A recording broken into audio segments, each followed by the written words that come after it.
नमस्तेऽस्तु महामाये श्रीपीठे सुरपूजिते शङ्खचक्रगदाहस्ते महालक्ष्मी नमोऽस्तुते। नमस्ते गरुडारूढे कोलासुरभयङ्करी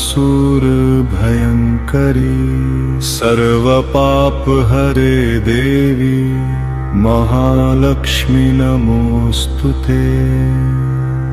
सर्वजिज्ञे सर्ववरदे सर्वदुष्टभयङ्करी सर्वदुःखहरे देवी महालक्ष्मी नमोऽस्तुते।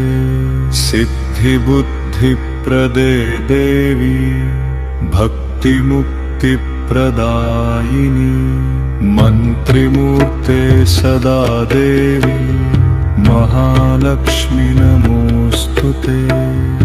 अत्यन्तरहिते देवी आद्यशक्तिमहेश्वरी योगजे योगसम्भूते महालक्ष्मी नमोऽस्तुते।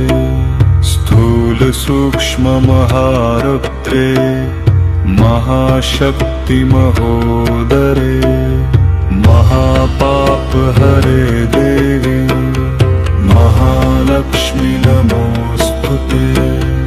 पद्मासनस्थिते देवी परब्रह्मस्वरूपिणी परमेशि जगन्मातर महालक्ष्मी नमोऽस्तुते।